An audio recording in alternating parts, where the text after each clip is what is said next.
1979, the Corning Museum of Glass put on a worldwide survey of art and design. It also gave birth to New Glass Review, an annual exhibition in print documenting the best new work in glass art and design. Today, we will speak with Tammy Landis, curator of post-war and contemporary glass.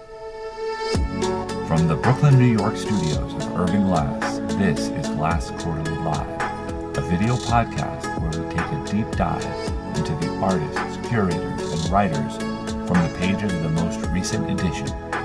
Stay with us for conversation, discussion, and discovery that brings you inside the news, features, and reviews of Glass magazine. New Glass Review is bundled with the fall edition of Glass Quarterly as a subscriber bonus. And today, we will talk about the history, the current issue, and the future of New Glass Review, including how to apply with its curator, Tammy Landis, for this, the fourth edition of Glass Quarterly Live.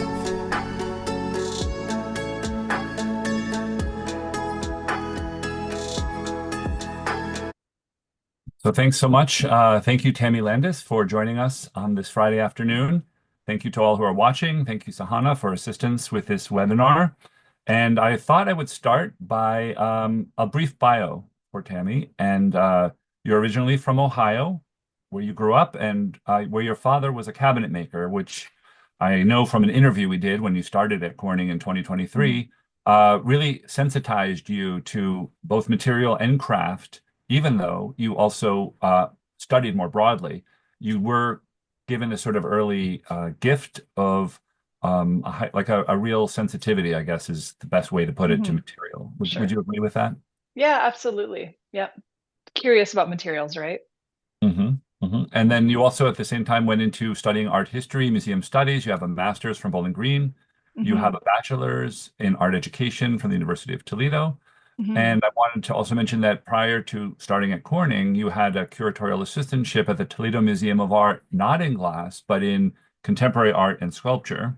And then Yeah, later that's where I first started. I was in modern and contemporary collections, exhibitions, acquisitions, and then after some of those contract positions wrapped up, Diane swooped me into the world of glass as a Hirsch Fellow, which is a position that's no more. It's now actually a permanent position as an assistant curator or curatorial assistant of craft.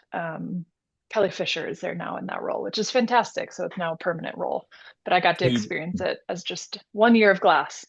Right. So you started out with a sort of a very broad purview. You were traveling around this large major museum in all departments. And then with the fellowship, you got really concentrated in the glass pavilion and the glass collections. Is that right? Yeah, that's right. And it's fun. I knew the glass collection within the periphery, but also within the staple, because I was a part of rethinking a lot of installations of the permanent collection and trying to be more inclusive, a diverse range of materials. And so I was really drawn to so many works in glass. I mean, I remember the Chris Wilmar was a piece that I just like needed to get out, or there's an early Mary Schaffer, and I was like, I got to have that out with some of these other early materials and other experimentation and printmaking. And so I loved incorporating all those mediums. And I think that really allowed me to see glass a bit differently. And so then when Diane brought me in, I got to get a bit more background, which was foundational and really helpful. And I'm so thankful for that time, because there's not many fellows or fellowships to study glass and its curatorial practice. Great. And I know also the curatorial and educational positions you held at Western Washington University was immediately before you were at the Corning Museum in 2023, where you were moved to the curator of post-war and contemporary glass. We did an interview then, so I do have a bit of knowledge about your really unique background, and I think that that's such an important position in the field. Everyone who's held it has really helped to shape the way that Corning approaches its contemporary glass, but also its weight, I think, is so large in the institutional sense that it really, I think, helps to frame glass. And each curator has brought their unique personality, which we'll talk about because it directly relates to the New Glass Review focus of this conversation. And we'll circle back to this at the end, but I also wanted to mention that Tough Stuff Women in the American Glass Studio, which opens in May of 2026, is a project that you've led, you are leading, and we're going to circle back and get a chance to talk a little bit more about that later in this program. So I just wanted to move quickly to talk a little bit about New Glass Review and its history. We see here a quick montage of some of the covers and how it has evolved. And I know, Tammy, you're going to go into this in more detail when you have a presentation shortly, but I just Sure. wanted to remark on the amazing evolution from this incredibly minimalist cover to currently where it's, first it was framed and then later it became the cover itself. The dominant aspect of the cover was the image of the Raycott Commission, which we will also discuss later.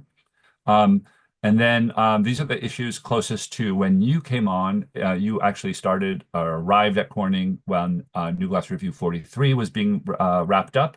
That was Hmm. actually guest edited in part by one of the contributors to Glass Magazine, Samantha DiTio, who's a contributing editor to Glass. And then you took over at New Glass Review 44, which would be the one Hmm. that was fully your own as editor. Is it position editor or curator? What is Mm. the term? I think within it it says curator and editor. I think it says both, Okay. All if I right. remember correctly. Yeah. Right. And just quickly to look again, this is the overview. We're going to get into more detail because I know you have some amazing materials to share. But Corning Museum of Glass has a history of defining the glass field for the wider world. And there was a survey exhibition in 1959, and then 40 years later, there was an exhibition, New Glass: A Worldwide Survey. And out of that second survey exhibition, Hmm. New Glass Review became a sort of annual event because the survey, you'll see how some of the iconography or the graphic design, this is from the survey catalog, was adopted and brought forward into New Glass Review in terms of, even to this day, a lot of this is maintained, although many things have changed. But one of the interesting things too is that anchor hawking, and this is from the Worldwide Survey, there was a lot, like there was an effort not to be distinguishing, I guess, ahead of its time, blurring boundaries between what is design, what is art, what is made by hand, what is made in a sort of production model. And I think that was really interesting about 79, already getting into that idea of intersections and blurring of boundaries.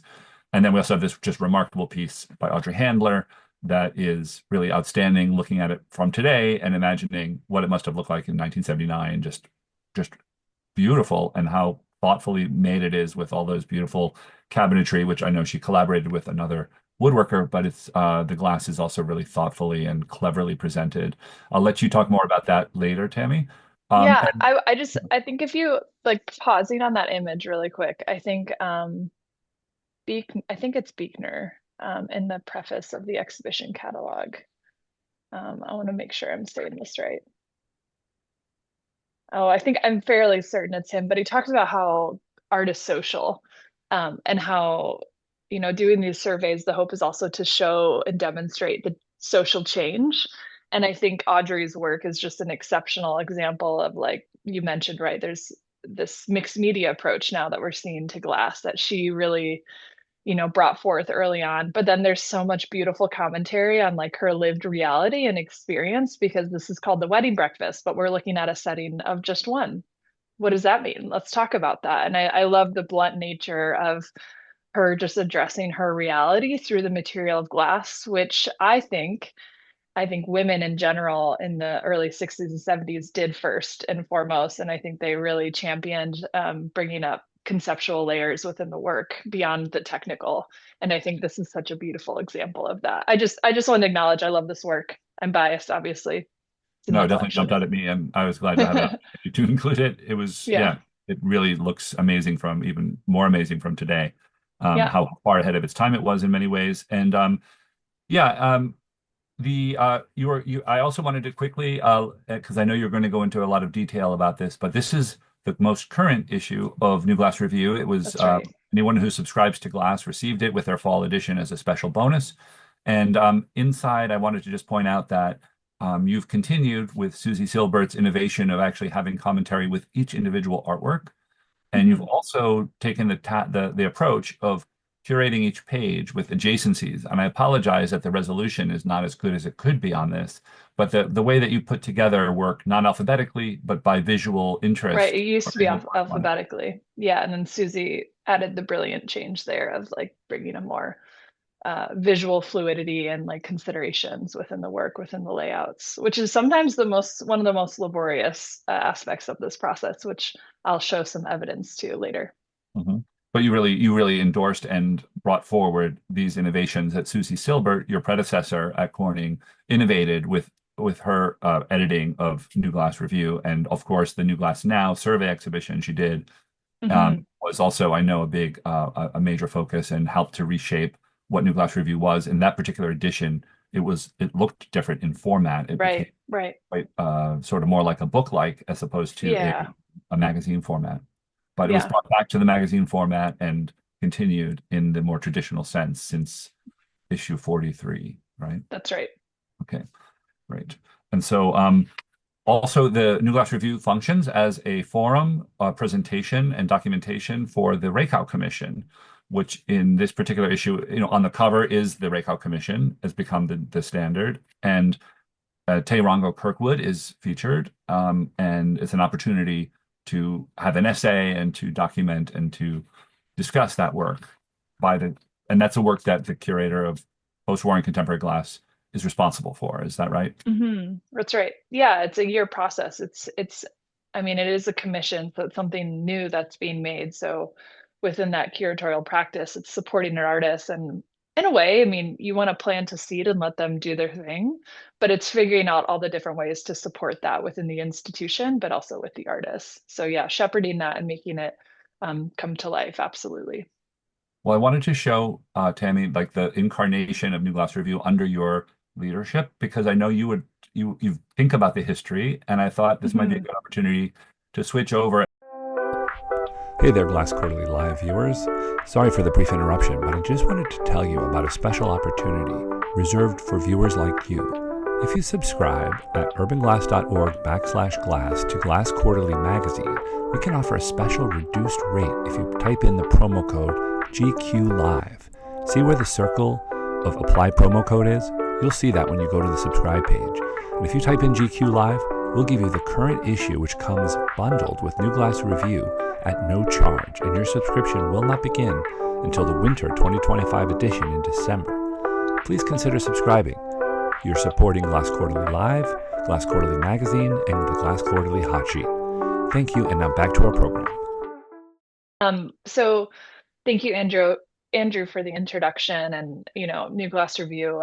I wish it was the only thing I did. It's so treasured, it's so precious, it's so phenomenal, it's exciting. And the pathways of engagement, the pathways of just like traveling the world, connecting with artists that are visible through this publication are really exceptional. So it's a treat to be getting a moment to gear my thoughts a little bit and think about this a little bit more. I've always been really interested in um, the history of things and process and why they work and how they work. And of course, when I stepped into this role, it's like, where did New Glass Review really get its start? And I don't know if many folks know, but actually, in advance of the first New Glass Review, which was published in 1980 based off of works from 1979, there was an effort by the museum in advance of that, which was called Contemporary Glass. And you can see a little snapshot of some of the folio material here.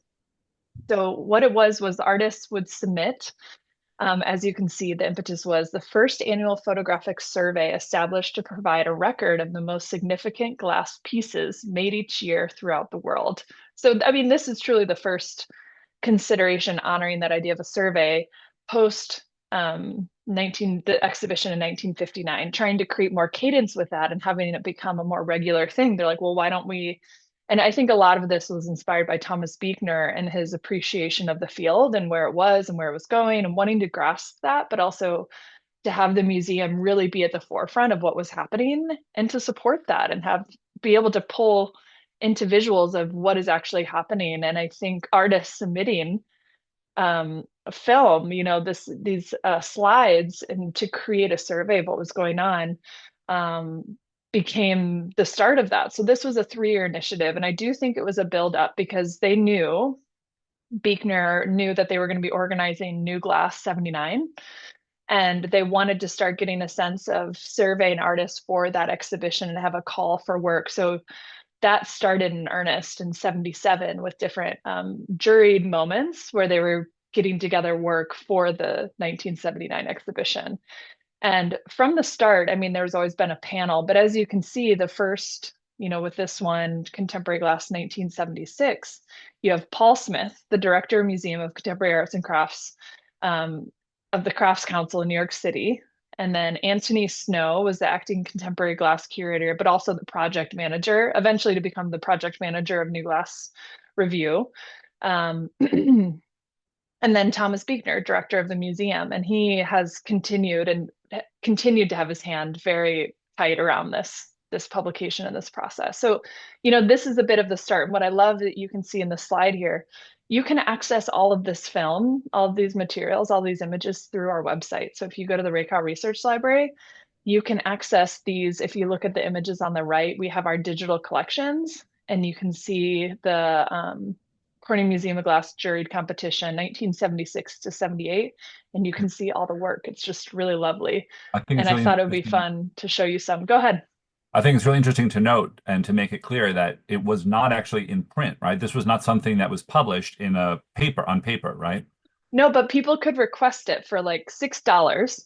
You could get this little folio that had all the microfiche, and they would sell you this little booklet. So it was accessible in that way, but it primarily just lived at the library. I don't think there was much distribution with that or much I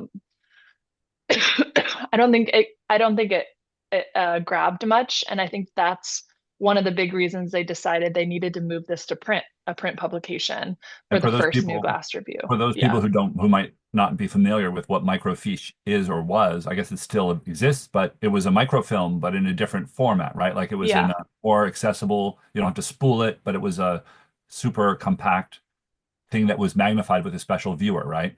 Uh-huh. Yeah. Yep. Only about libraries, pretty much. Yeah. Right, right. So here are some of the bits. So, like I said, you can access all this today, which is so marvelous at the library. So there's so many glorious pieces. I mean, for me, it'd be so fun to go through each of these issues and just chat about each of the works and what they mean and where they're coming from. I'm so curious all the time, and I encourage people to go back and look at these and learn about different makers that you didn't know about. Unfortunately, there's been a bit of a hierarchical discourse around American studio glass, and we often only hear of the same names. But I am here to show you there's so many names, and you can use this as a tool to consider some of those names.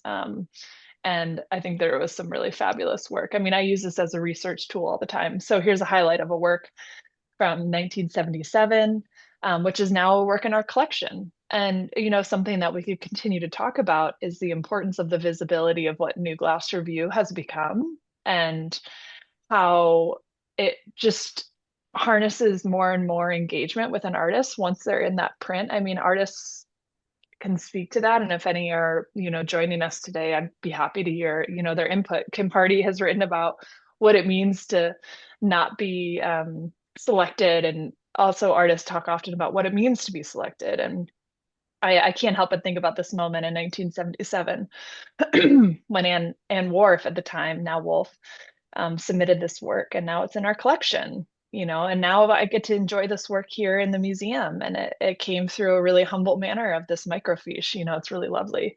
Yeah, and I Um, think also I just want to mention, Tammy, that this yeah. history is so important because a lot of times, like there was a lot of economic influence on what became held up, in the glass field, and this was Mm, sort of in the years before like the gallery system had really emerged yet, and that this was so there was a sort of purity to it, but also, the range of work and the approaches. It's quite yeah. different than maybe the sort of more simplistic understanding of the history that sometimes gets discussed where people talk about, like it was just about objects. There was a lot of conceptual work that was being done Hmm. throughout, certainly in the 70s, 80s, and beyond. But Hmm. it defies a sort of a simple binary kind of way of looking at, what predated more contemporary glass. There was always these various strains of approach. Absolutely. I would love for more and more MAs to be thesis papers to be written and utilize these materials to open up a pathway to see some of these artists and the connections and where they were making. I mean, to me, what I love when I read these when I go through this film, I'm curious about the where, because access to glass still, even in, by 76, wasn't just accessible to everybody. It took a bit to get there. And I think there's something to be said about even those intentions and works that you see in 76 and where they were working and the studio setups or within universities, or outside of, and that's even more impressive. Anyways, some other great early pieces, like this is a piece by Carla Trinkley, who I think at this point had completed her BFA and then was now at RISD working and playing around with Pat de Verre and some of the earliest pieces that she was experimenting with and making. And she doesn't know where this one is, but I love it. I love this piece. And then, here's doing this research. This was an artist that I didn't know about. So I love always pulling and finding new things. Anyway, so I hope this invites others to go explore and discover. And then by 79, we get our first edition of New Glass Review. And I think the title of it, of course, is inspired by the exhibition that had happened in 79, New Glass Now, or New Glass. And then they took that and they were like, I think we need to create a print publication of contemporary glass. So they adapted these two efforts, and here we are. We now have New Glass Review. And I think in this statement that was written by Bill Warmis in the first New Glass Review, it states here that New Glass Review began in 1976 as Contemporary Glass and was published for 3 years. So I just wanted to show, some of the validity of what I was saying, and the intention. So documentary in nature, the review, which I love seeing it here, simplified as review, and now we call it New Glass, or NGR. It's fun to see how those things change. Is intended to encourage communication, which is so valid with the field at the time, really trying to create a resource of communication and connection between the global network of artists making and working in glass. I want to just jump in for 1 second, Tammy, to also talk Please. about the fact that early on, they were often reaching out to people who were not glass people. Like the editor of Arbitrare, the Italian magazine, was part of the worldwide survey jury. There were people Mm-hmm. from the museum world, like from the Met or from the from MoMA, that were weighing in, as well as just graphic designers or people who were really, knew a lot about design. So it sounds like also there was often an effort to broaden the field through, bringing in curators strategically, perhaps. Mm-hmm. And I think that is still very much at the forefront of what Tina has done, what Susie has done, and what I am hoping to continue to do, to bring in folks who can take glass with them to new places and within their purview of what they're pursuing, and helps, just enlighten the field even more and bring more voices.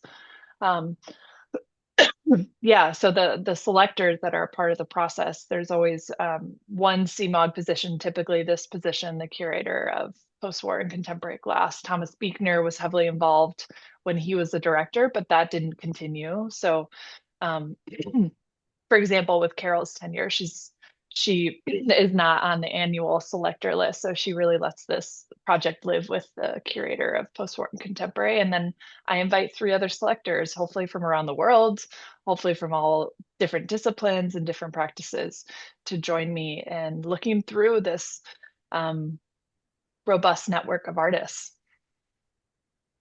I'm going to jump to I wanted just to show here, some of Andrew's prompts were talking about the changes, and I love acknowledging the shift of the design on the cover and how much that's become more free and playful and a lot more pleasing. So, um, let me make sure I have the year right. In 2011, when Preston Singletary was offered the Raycott Commission, the team brilliantly decided to include this as a cover of New Glass. And this was also the year that we first started the distribution with Urban, right, Andrew? Yes, it was. Mm-hmm. And what's Actually, interesting was just a quick question, Tammy. yeah. Was the Rayco Commission previously in the magazine, but in the publication, but just not on the cover, or was that the beginning of showcasing? So I looked at my wrong note. So in 25, that was in 2003. And this was the first time the Rakeout Commission was a part of the publication. So they removed the old bibliographic text. It was like all the incoming books that were coming to the library in new print. And they decided to take that out and put in a section about, I can show you here, Rakeout Commission, which is lovely. So now there's a deeper dive into the Rakeout Commission artists every year, and their work is on the cover. So that emerged in 2011. 2004, I'm sorry. So the Rakeout Commission was new that year, with the notes expanding on it. And as well, this was the first year in 2004 when the recent important acquisitions were also included as part of the publication. I mean, every year there's like little bits of changes, I feel. Um, minus maybe the year that someone starts because you're just kind of surviving and honoring the legacies that you're given. But yeah, this one in 2004 was the first to shift the cover of that. And then later on in 2011 was the one that I was thinking of. I don't think I have a picture of that was New Glass 32 was when we first started distributing. I can't say that word with Urban Glass. That's right. We Yeah. yeah, and we had a board member in common and wanted to acknowledge Carl Fortzheimer, who is Hmm. both a board member of Urban Glass and had been a board member of Corning, and just saw the natural synergy between the two Yeah. publications, and so he helped to facilitate that. So from that point forward, subscribers to Glass would also receive New Glass Review. One issue of the year, and it's changed a bit, but currently it's in the fall edition. If you subscribe, you'll get it bundled in with it'll arrive in your mailbox together. And of course, Corning also sells it at the museum store and through the online site. And if you're an applicant or if you participate, you also get a copy. Is that right, Tammy? Yeah, that's right. Yep. Yep. Um, and the history of it being having different distribution, it used to be with Noise Glass before they lost funding, and it was shared with them before it was shared with Urban Glass as well. So I wanted to share this brief little visual too. What's amazing is not only can you access all of these at the library, but you can also go on our website and you can get the digital PDF of all the old New Glass reviews. So there's a delay on the most recent one. So we wait about a year once one has been released. So like you won't find the most recent one yet. It'll take a little bit of time.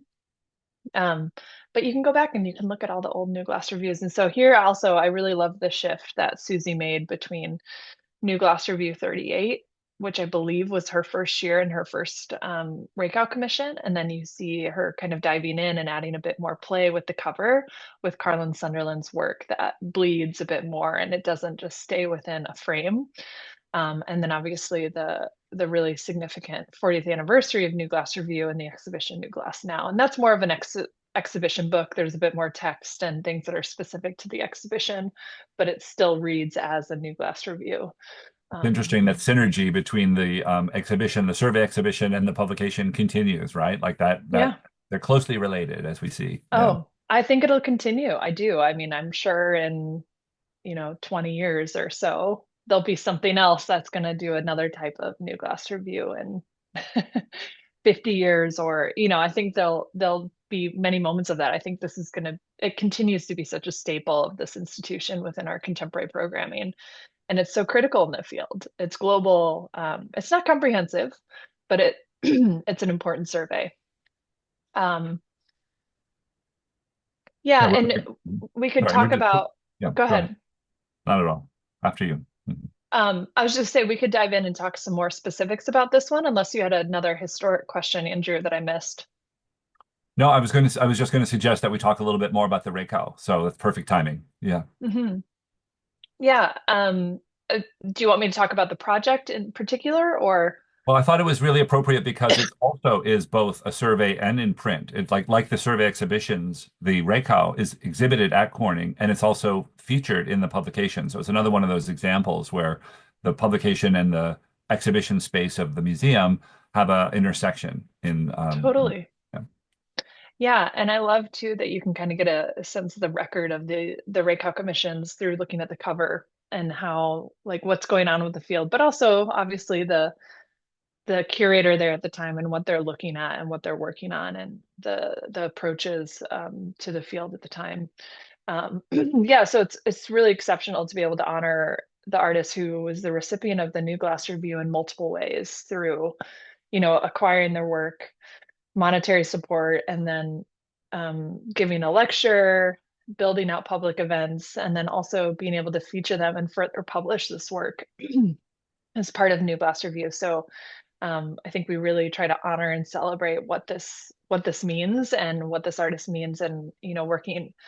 This was my first Raycau commission working with Taronga Kirkwood, and it has just been a phenomenal experience, and it continues to find me in different ways. It's been a really meaningful project, and so it's such a treat to see it live and breathe a bit on the cover of this as well as within our galleries. It's a phenomenal work. Just a quick question, Tammy.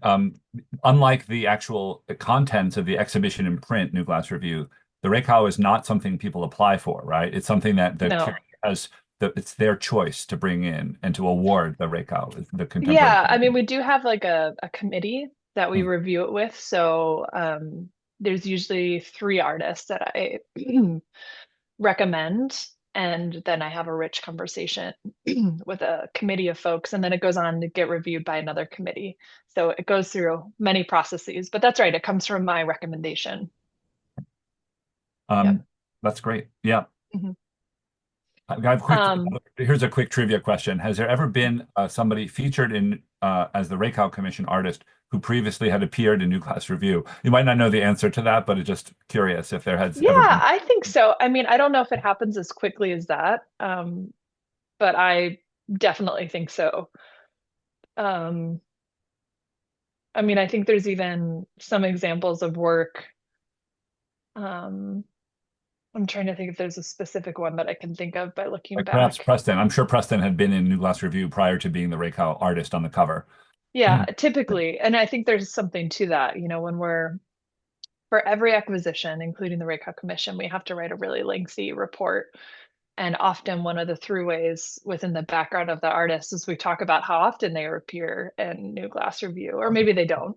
But that's definitely a staple within the research that I pulled together is how often they were in that. And so I can guarantee you artists were selected because of the curator first seeing them in New Glass Review. Totally. Cool. I thought maybe we could talk briefly about in our most recent edition. I had the pleasure of working with these three lovely folks, so Michael Endo, Thurman Statham, and Allison Wong.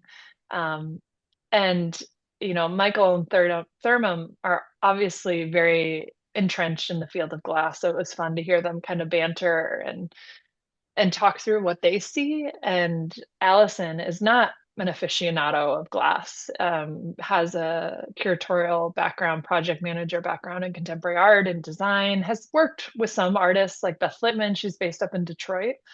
And I just love her programming and what she does. And I thought it'd be fun because she's near so many artists working in glass. I wanted to bring her in and bring some more awareness. Um, and working with each of them, they all had different personalities and it was really fun. I think about um, with Allison when she wrote her statements, it was so matter of fact and formal and no technical, and I loved that because she didn't know glass, and so she didn't lean into talking about. And then you have someone like Michael who that's primarily what he talks about. So for those of you that have this copy of New Glass Review 45, I encourage you to read it 4 times. Read it once with reading all of Michael's statements, and you're going to get a lot of information about technical things. If you then go and read all of Thurman's statements and all the works that he selected, it's really endearing, really kind, really supportive, really honoring of these artists, and really trying to have just a warmth in the field and bring in lots of different makers. I mean, Thurman was so generous in his writing. Sweet is what's coming to mind. I loved how he wrote. It was so thoughtful and deep, and it was more about presence and the intention. And then Allison just like dove in and just talked about the work from the formal like the formal aspects that she sees. So it's in each of those. And also I don't know what my throughway is. I think I picked a lot of pieces that were related to installation and concepts and living within like a social sphere. I think that's always really interesting to me. But anyways, I think that's one fun way to do it, and how I like to go back and read some of the previous New Glass reviews is by each selector and their statements. And maybe that's because I edit them in that way too. So I like doing that as well. Um, Happy to answer any questions you might have, Andrew, of Yeah. these three, or if you had another question about selectors. Well, I don't at the moment because I'm actually looking a little bit at the time, and I do Yeah, want to leave a little bit of room at the end for questions. And I also yeah, would yeah, like to talk a little bit about the process and insider tips on applying to New Glass Review. But I'll let you yeah, go ahead and finish up, and then we'll maybe move on to the looking ahead. But this yeah. looks like Let's an do it. amazing glimpse inside the process. Yeah, Yeah. so here's some really honest moments. So what you're seeing on the left, so New Glass Review since the pandemic had to move virtually. And so the selection process has been virtual, but I'm really excited to share that in 2026, I'm inviting the selectors to be in person again for the first time. So we'll be bringing that back. But how the selection process works, it's 2.5 days. Um, and the first day, the first morning, the first round is you just look at images. So what you're seeing here on the left of the screen are the PowerPoint presentations that just have the image of the work. And the very first round, there's no information affiliated with all three images. You just see the three images with no other information, and you go through all of them. It's like 5 seconds per slide per artist. And so you just get like an initial view. And then from there, we continue to cut back and select an image, one of the three, or sometimes, for example, the one that you see, slide 72, we felt like we needed a detail and the back picture. So I'm often only told I can do that a few times because of the space on the publication. Um, but what you're seeing here is evidence of we've made our final selections, and then here we are adding our signatures for those that we want to endorse. So you can see that on here. That's so. And then on the right, you're seeing me at home trying to play with the layout, how to make connections. So you can do it digitally, but it's a lot easier for me to kind of play and move around. So you can see here, I was trying to build out some of the spreads by laying it out in my living room in Horseheads, Ohio. Um, Quick question, Tammy. So Yeah, just to understand the process, so initially the first sort of screen, if you will, or the first pass is to look purely at it as a visual and not to know anything about the statement or the context or the intent. You look at it correct. purely as an object. Purely as the visual. And that's again, where photography is key because most works that have poor photography go out in that first round, Mm. or I should say So second round. Yeah. yeah, and so you don't have any access to like, if someone is doing something intentionally, perhaps like, sloppy craft, as they say, or something where you're actually calling attention to the flaws in the process, in some Mm. conceptual strategy. You're kind of, it's going to be tough for your work unless it's maybe photographed in such a way that indicates that there was an intentionality behind that, Yeah, or I yeah. mean, I think there's several works that I can think of that kind of show impermanence or ephemerality or um, messy or sloppy. But if it's not a dynamic visual, if it's not something new, if it's not something that I feel like would be appealing for someone to pick up and leaf through and see and be curious about, then, and again, if the photograph is not well done, there are many factors to why it wouldn't come in. But further down the road, we do read those statements. So I think the ones that have a strong concept, they usually do make it through, to be honest. But if it's not a good picture, it doesn't Mhm. make it too far. Let me advance. So maybe It sounds like it really everything. I mean, it's like you could almost say everything depends on the quality of the photography. No matter what your approach is, it would allow you perhaps to get through this purely visual round if without Hmm. the understanding of why you made it a certain way. But the photography, the craft and the skill of the photography is clear enough that you Yeah. might get a closer look at the Yeah. statement. Okay. Yeah, that's right. And I would also say, from my experience being here, I think there really is something to a lot of the selectors wanting to find something new. So, for example, if there's a work that comes up and we're like, this artist has been in the past 5 issues, I don't know if we're going to include them. Like, it's a great work, it's a great example, but we've seen 5 different versions of that. So, I think there is this sense of really trying to honor new and try to offer a diversity year by year. So, just because you're rejected, it doesn't mean your work isn't good. It's because we're really trying to show a range of new perspectives, new makers, often younger, or older. We like to have a range of demographics, but also a range of makers from around the world. Mhm. Um, so, Are there any super practical specs here that you can share? I know this is so dull, but at the same time so critical. Like, is there a DPI or image size or anything like that you'd like to mention? I don't have that memorized, but it's on our application Yeah. guidelines and suggestions. We have a lot of details there for you. I So know from I you know can from take a look. the printing side, like it's not just about being 300 DPI, but like you have to understand how big is the actual image. So when it's blown up or put on a screen or shared on a Zoom call or whatever, that it looks good, so that Hmm. the actual size of the image at a high DPI is at least Absolutely. 8.5 by 11 or bigger, right? Yep. Yeah. Yep. I know we're kind of running out of time, so I'm just going to show you. Go and look at the publication. These are some of my favorites. I loved this piece by Elia Block, who's based in Israel. This is a video piece. Again, videos are hard. I love video pieces, and that's why I'm including it. I love performance-based work. But this is like a 6-minute video where she blows this form on top of the chair and then breaks it off and then goes and sits in the other chair next to this molten form that's just like smoking, and I loved it. This just like hit me perfectly this year. I loved this. I really loved this work. um Here's something, when we think about new, here's an artist who's a bit of the younger emerging generation, Molly Liu, but she is making this non-traditional pâte de verre that's extruded. So cool. Look at and also I have to compliment the play and the composition and the spatial reasoning within these images. I think they're really stunning. Mhm. Um, and Siwon Kim, from Korea, just I love this installation. And here's a great example. I was the only one that voted for this one, but I wanted to keep it through. I think I love seeing more visibility of space and architecture, and this work is about connecting with birds.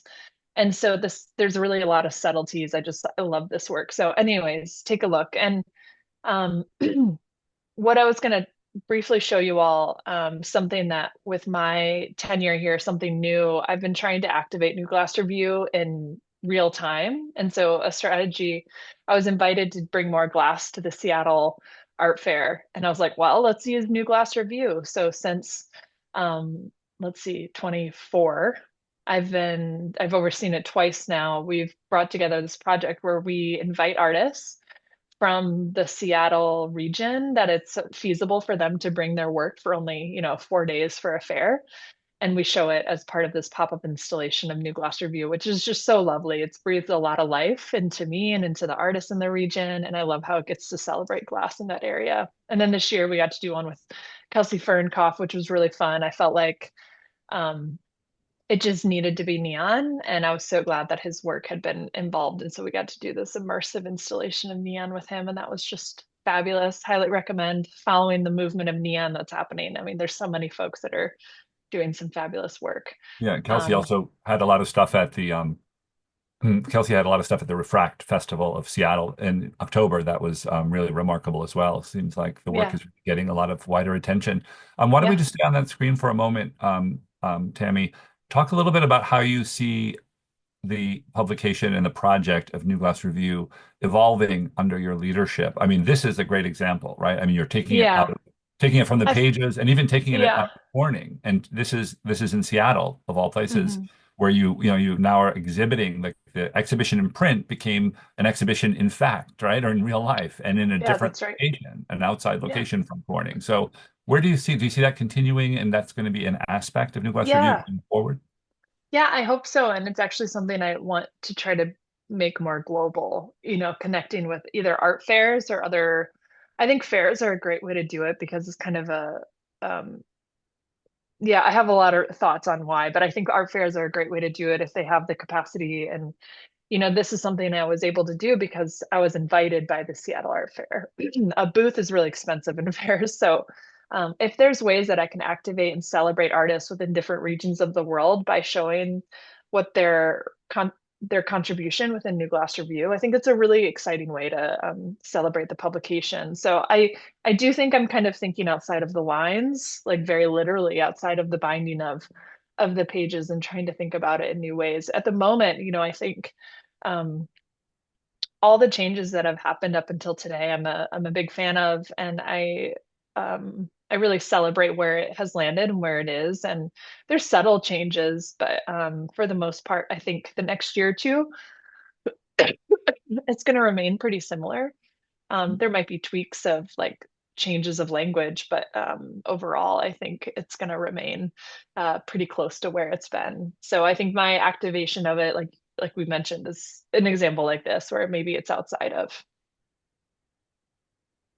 I'm going to ask, we're going to stay for a few more minutes on this idea of the future, but I also want people, anybody who's watching and would like to ask a specific question about how to apply or what kind of recommendations Tammy might have for your application, please put them in the Q&A below and we can ask them live here on this recording. But Tammy, I did want to ask you a little bit about one of the things we've discussed in the past, which is you were looking at ways of making New Glass Review more accessible. And I was wondering, what Mhm. does that mean? And like, are you talking about the fee it costs to join or Yeah. providing some kind of assistance to people who might be asking for some help? Yeah. We've often supported folks who've reached out, but there hasn't been much strategy and clarity on how that happens and honestly just making a more intentional support of artists and how we can make it more accessible. So across the institution, I have to say there's a lot of strategy and thinking through applications and fees and how we can support artists better, especially those emerging artists or anybody who's just in a situation where financially $30 to apply for New Glass Review just isn't going to happen. And we understand that folks come from all walks of life, and we often can't always have the bandwidth to do those things. And so, if there's a way that as an institution we can do that with a bit more strategy and not just randomly. So this year, for example, within the application materials, you'll see that you can submit a request for a fee waiver by a certain date, and they'll then be reviewed by a panel to be considered for us to be able to review that application fee if it is a surmountable cost for you. My hope in the future is also to have a scholarship fund set up that's just on a rolling basis that maybe those that are applying could submit two fees to help support an emerging artist. I think there's some strategies moving forward that we can kind of think about endowing support in a way for a range of artists who aren't able to apply and because of the fee, which we do hear from often. I hear that from artists. I didn't apply last year. I couldn't front the cost. So that's something that we have quietly put in this year and as a stepping stone to hopefully do more continued thinking on that moving forward. You're muted, Andrew.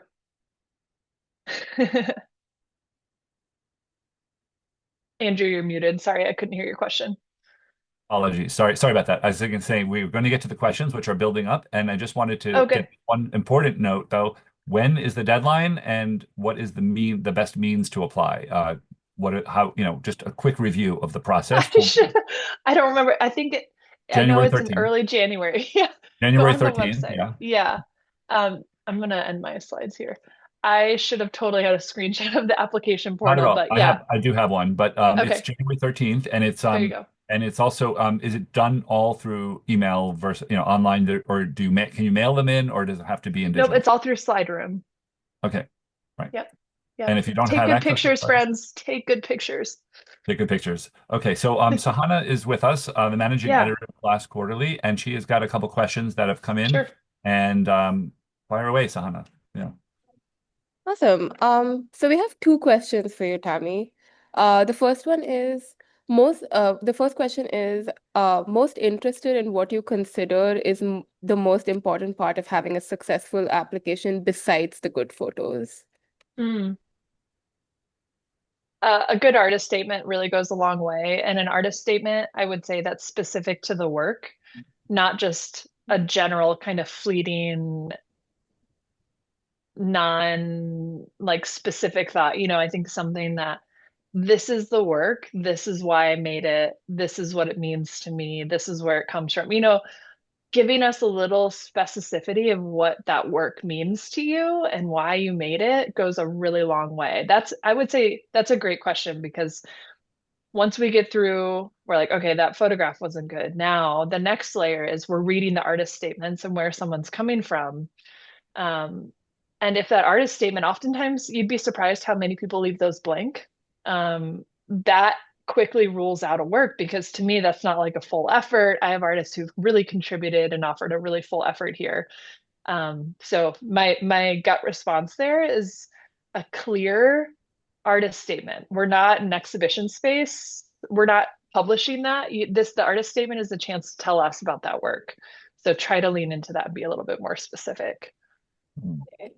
Um, I wonder if the quality of photography has gone up overall as phone technology has improved, right? Because now phone Hmm. cameras can do such a nice job. It's almost like you could say there's no excuse for sending in a bad photo. Or do you prefer people have real lenses? And I mean, is phone photography acceptable, or do you recommend somebody get like a professional photographer to come and shoot their stuff? There's a huge difference within the file size for someone who's had it done professionally versus just their phone. So I highly recommend using one of those real cameras or making sure it's a high resolution image within your phone if you can. I don't know. I think in a way, because of how accessible photography is, I think the art of photography has gone down a little bit of what's submitted. And because there was a lot more intention and care and staging things beforehand, and now it's just like a quick shot with your phone versus actually staging things a bit more. That's not everybody, but just one perspective. um, um, in another question that we had was, do you recommend if you're submitting multiple entries, do you recommend submitting three works from a series or like multiple works from a series, or do you recommend m different types of work? Hmm. Honestly, I don't think that has the different that I like to see a range because it's always interesting to see where one's coming from and the range of approaches, and then one of them really stands out usually versus all from the same series. But at the same time, I that's hard per artist. I see both, and I think there's value to both. Um,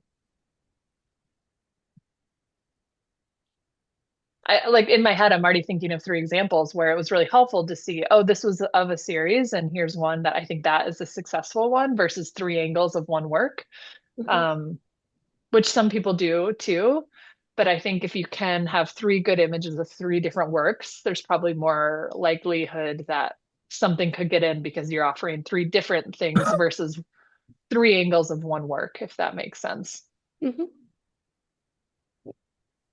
Another question we have is, how would you encourage those who have applied in the past but have been rejected? Hmm.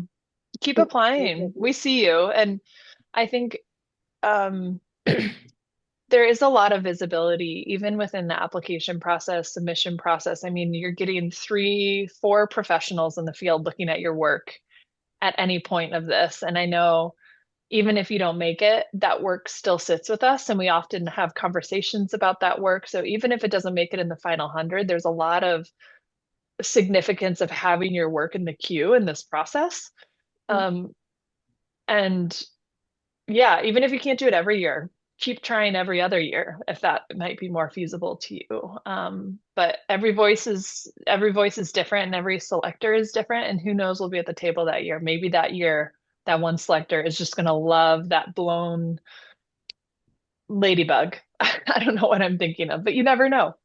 I think that's a really important point, Tammy, that like, while we do like to, give this, we obviously respect and value New Glass Review so much. I mean, it's not always the final word, right? Like you said, there's certain, like the permutation of the jury that particular year.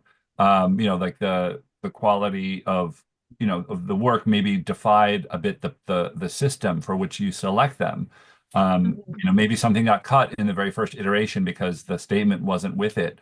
Like for an artist who has faced the rejection, it's not, I would say, I mean, personally, if that's not always because of the quality of the work, or it doesn't always mean that the work doesn't have Definitely value, not. right? No. Yeah. Yeah. Mhm. And it's hard. I wish I could send a secret note to everybody, those that even make it to the final 250. Mhm. That's a huge accomplishment out of, 1,000 to down to 250. So there's many that make it that far. It's just we only see that 100 in print that happened to catch the eye of the selectors. So your work goes many ways and it's connected, and we have a lot of conversations, especially when you're down to that 200, 250. There's a lot of back and forth, and those works sit with me within that moment very much so. Yeah, in that regard, also, I wanted to note that this question was like it was sent by Hello Gallery, who also put in an article which is written by Kim Harty, who wrote about the process of applying and Mhm. sometimes being repeatedly rejected. So Yeah, I'm gonna put a link fabulous. to that article on the chat as well for people to read, so that that's an extra encouragement as well for them to apply. I That's love so it. cool. Thanks, Doug. I Yeah. think that was you, Doug. And you referenced Tammy that Kim had done a piece like that earlier in the conversation. So I'm glad it got extra emphasis because Yeah, it's so interesting to sort of take on the process and its limitations as well as celebrate it, to also acknowledge that for those of the people whose ego is sort of on the line here, or they're concerned that, not making it into New Glass Review might, be a very, major reason challenging their work, that they shouldn't take that as like the final judgment on their work. Yeah. mm, right. In that regard, I'll just ask one more question that we have before we can end, and that is just, do you consider how many times an artist's work has been published previously before making the final selection? Absolutely. I have an amazing team of folks that support us during the process. And my project manager, Whitney Burkett, again, is gold and keeps this machine running. And she sits in the background. And when we're having these generative conversations with the selectors, we'll often say, okay, how many times, I'm just going to speak Simone Feger, for example, how many times has Simone Feger been in New Glass Review? Do we include this work? And that becomes a conversation. Have we already seen something similar? And oftentimes we do that research and we look and then we pull up the image of the work that they had maybe 2 years ago or last year. And we're like, we've already seen that series or this work. So let's invite someone new to the table. So that is really an important conversation that we have when we're getting down to the really shaping that final 100. I'm gonna give Tammy. I know we're winding down, but I do want to give you, Tammy, a chance to talk about Tough Stuff, your exhibition that's coming up at the Corning Museum. But before that, for those watching who might want to subscribe to Glass, and which gets you a copy of New Glass Review each year as a bundle in their fall edition, we have a special code, GQ Live, which you can enter when you're subscribing to Glass Magazine, and that gets you an additional copy of the magazine. So if you request, for example, the fall edition of this year, the current issue, you would get New Glass Review as part of your subscription, and then the subscription would not begin until the winter edition. So please consider the possibility of becoming a subscriber to Glass Quarterly. And finally, Tammy, I'd love to hear a little bit about the exciting news that this is not your first exhibition with Glass, with Corning, but it is, I believe, the one you've originated Yeah, it's finally the research. first one Yeah. that, though I wish I had 5 more years, it was given to me a bit late, but I'll take it. Um, so we're celebrating the museum's 75th anniversary next year, and the museum knew that they wanted to do an exhibition revolving American Studio Glass. And so when I sat down in my seat and really considered what approaches I would want to consider, I really wanted to, again, I am interested in how things start and those origins moments and really seeing the full picture. And I knew that there are so many more stories within American Studio Glass that I hadn't heard before. So I did some initial looking. I'm like, how do I expand the conversation? Where do I start? And so I'm starting with women. So I'm looking at women that were working in the field of glass in the 60s and 70s.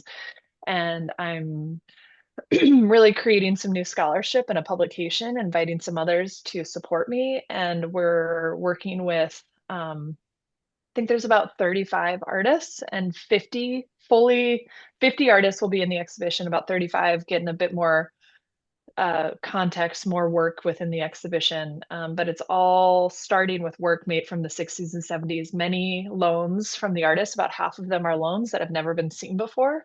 Um, and the hope is to show a range of processes and materials, and to show kind of the breadth of possibilities that were emerging in the hands of many folks, and sometimes in humble practices within their own studios, and also addressing the challenges that were within society and specifically within the field of glass in those years. So, we often hear someone say the old boys network or the macho field of glassblowing, but no one has talked about what that is. And my writing does that. And it's based off of listening to these women. So I traveled the country visiting, close to 40 individuals and spent a lot of time listening and trying to consider how do we think about this differently. So I'm really excited. It'll be opening May of 2026. May 16th specifically, it'll open to the public. And all of that information is now in our press release on our website. And you can also look on our website and we have a page. And the title of it is inspired by Ruth Tamura's 1969 master's thesis, where she talks about glass being rather tough stuff. And Ruth Tamura is just one story of many. An artist who, from my research, she was the first woman to teach at a university program in the United States in 1969 through 1972 at the California College of Arts and Crafts, because Marvin Lepofsky was away on sabbatical and also traveling, and she was there supporting the program as head of the department for those years. Anyways, no one has known her story. So among many, about 30, I'm excited to share a bit more about these artists. Tammy, I hope you will consider. We chatted briefly about the possibility of an article in Glass Magazine, but we'd love to talk further about that as a possibility. Yeah. What a great topic, and what a great research that hasn't yet been done that will be coming to light as a result of your project. So thank you so much for that, and thank you for taking the time today to spend some time with us talking about the amazing project of New Glass Review. We are so grateful to work together with Corning on that each year and getting it out into the wider world, and for all that the project does to introduce glass to people, to broaden the viewers of glass, to shape the glass field in such a profound way. Thank you so much for all you're doing with New Glass Review and at Corning in general. And thank you for taking the time today to join us for My for privilege on all accounts. It's such a treat to All be right. in this moment in the field. I love it. I'm really thankful and happy to continue celebrating artists in all the different ways I can do that. Wonderful. Well, thanks so much. Thanks to Urban Glass for hosting Glass Magazine as a program, and thanks to Corning and to Tammy, and for all the viewers who are watching us today. Thank you for your time on this fourth edition of Glass Quarterly Live.